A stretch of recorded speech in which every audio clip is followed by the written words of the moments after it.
কুলপিতে তৃণমূল বনাম তৃণমূল ব্লক যুব সভাপতিকে পিটিয়ে খুনের চেষ্টার অভিযোগ। তৃণমূল বিধায়ক ঘনিষ্ঠদের বিরুদ্ধে খুনের চেষ্টার অভিযোগ। কুলপি থানার শ্যামপুকুরের ঘটনা এবং অভিযোগ তৃণমূল ব্লক যুব সভাপতি শামসুর আলমের ওপর হামলা চালায় একদল দুষ্কৃতী। আশঙ্কাজনক অবস্থায় এসএসকেএমে ভর্তি রয়েছেন আক্রান্ত যুব সভাপতি। কুলপির তৃণমূল বিধায়কের ঘনিষ্ঠদের বিরুদ্ধে অভিযোগ, হামলার অভিযোগ। এবার কুলপিতে তৃণমূল বনাম তৃণমূল আক্রান্ত ব্লক সভাপতি শামসুর আলম। ইতিমধ্যেই তাকে এসএসকেএমে ভর্তি করা হয়েছে। আশঙ্কাজনক অবস্থায় রয়েছেন যুব সভাপতি। আমাদের সঙ্গে এই মুহূর্তে রয়েছেন প্রতিনিধি অরিজিৎ মন্ডল। অরিজিৎ, ঠিক কি ঘটেছে, কি অভিযোগ রয়েছে মূলত?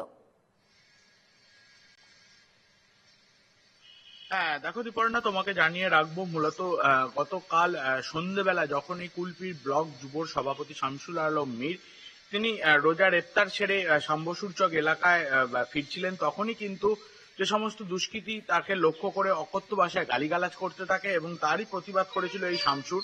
এবং সেই প্রতিবাদকে কেন্দ্র করেই কিন্তু বেধড়ক তাকে মারধর করা হয় এবং তারপরেই কিন্তু গুরুতর আহত অবস্থায় তাকে প্রথমে কুলপি গ্রামীণ হাসপাতালে নিয়ে যাওয়া হয় এবং নিয়ে যাওয়া হলে তার অবস্থার অবনতি হলে তাকে ডায়মন্ড হারবার হাসপাতালে স্থানান্তরিত করেন চিকিৎসকেরা এবং সেখানেও তার অবস্থার অবনতি হলে তাকে কলকাতায় স্থানান্তরিত করা হয়, এসএসকেএম হাসপাতালে পাঠানো হয় বলে জানা যায়। অন্যদিকে এই বিষয় নিয়ে কুলপি ব্লক যিনি ব্লক সভাপতি রয়েছেন সুপ্রিয় হালদার, তিনি বলেছেন যে সমস্ত দুষ্কৃতী ওই যুব সভাপতির ওপরে আক্রমণ এনেছে তারা কিন্তু একেবারেই যে বিধায়ক অফিস রয়েছে কুলপিতে সেখানটায় কিন্তু যাতায়াত রয়েছে। তবে কেন মারা হলো বা কি কারণে মারা হলো সেই বিষয়ে কিন্তু ইতিমধ্যেই অভিযোগ দায়ের করা হয়েছে এবং তারই তদন্ত চালাচ্ছে কুলপি থানার পুলিশ। অন্যদিকে এই বিষয় নিয়ে যখন বিধায়কের সাথে কথা বলি তিনি তখন বলেন যে এর সাথে কোনো রাজনীতির যোগ নেই, পুরোটাই গ্রাম্য বিবাদ এবং গ্রাম্য বিবাদকে কেন্দ্র করেই এই মারামারির ঘটনা ঘটেছে। তবে পুলিশকে বলেছি এই যে দলেরই হোক না কেন পুলিশ যেন কঠোর হাতে ব্যবস্থা গ্রহণ করে এবং যারা দোষী তাদের উপযুক্ত শাস্তির ব্যবস্থা করে। তবে এই যে টানাপোড়েন, একদিকে বিধায়ক গোষ্ঠী এবং অন্যদিকে কিন্তু ব্লক সভাপতি গোষ্ঠী, এই দুই গোষ্ঠী দ্বন্দ্বই কিন্তু আরো একবার সামনে আসছে এবং তার জেরেই কিন্তু এই যে যুব সভাপতি তিনি আক্রান্ত হয়েছেন এবং এই বিষয়কে সামনে রেখেই কিন্তু একেবারে পথে নেমেছে একেবারে বিজেপি। যে পাঁচজনের বিরুদ্ধে অভিযোগ দায়ের করেছেন আক্রান্তের স্ত্রী, তাদের বিরুদ্ধে প্রশাসন কি ব্যবস্থা নিয়েছে? পুলিশ প্রশাসনের সাথে এই বিষয়ে কথা বলেছিলাম। পুলিশ প্রশাসন জানাচ্ছেন যে এই ঘটনায় কিন্তু তারা যাদের বিরুদ্ধে অভিযোগ হয়েছে তাদের তদন্ত চালানো হচ্ছে এবং এই বিষয়ে রেড চালানো হচ্ছে একাধিকবার। যত শীঘ্রই সম্ভব দোষীদেরকে গ্রেপ্তার করা হবে এবং শাস্তির ব্যবস্থা করা হবে, এমনটাই কিন্তু জানাচ্ছে। বেশ, অবশ্যই এদিকে নজর রেখো। ধন্যবাদ অরিজিৎ। এ বিষয়ে কি বলছেন স্থানীয় তৃণমূল নেতৃত্ব এবং স্থানীয় বিজেপি নেতৃত্ব, শুনবো।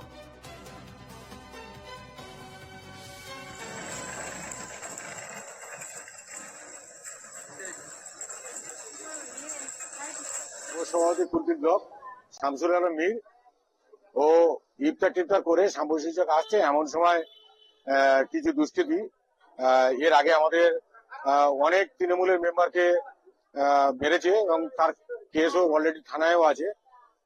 তারা কি করে হঠাৎ ওর দেখাবে গালিগালাজ করে, শামসুর সেখানে হঠাৎ করে বলে যে তোরা আমার গালাগালাজ করছি কেন। বলার সঙ্গে সঙ্গে বেশ কিছু দুষ্কৃতী যেমন কাশফুল বলে একজন আছে, রামিজ বলে একজন আছে, বাবুয়া, শাহিদ মাস্টার বলে একজন আছে, তারা হঠাৎ ওর উপর 4-5 জন মিলে চড়াও হয় এবং ওকে বেদড়েও মাথায় থাকে। এদের মাথার উপরে বিধায়ক হাত দেওয়া বলতে পারবো না, কিন্তু এরা পাকে বেশি প্রতিনিয়ত আনাগোনা করে এটা বলতে পারি। আমাদের কুলপি ব্লক তৃণমূল কংগ্রেস পার্টি বেশি আনাগোনা করে। আজকে সারা রাজ্যে তৃণমূলের যে গোষ্ঠীদ্বন্দ্ব সেটা যত দিন যাচ্ছে প্রকট হয়ে যাচ্ছে। আসলে সারা পশ্চিমবঙ্গে যে কাটমানির রাজত্ব চলছে, ভাগাভাগি এবং লুটপাটের রাজত্ব, তারই ফলশ্রুতি এটা। কারণ এখানে কুলপির যিনি ব্লক সভাপতি আছেন তৃণমূলের, তিনি নিজেই বলছেন যে এটা তাদের দলের লোকেদের কাজ।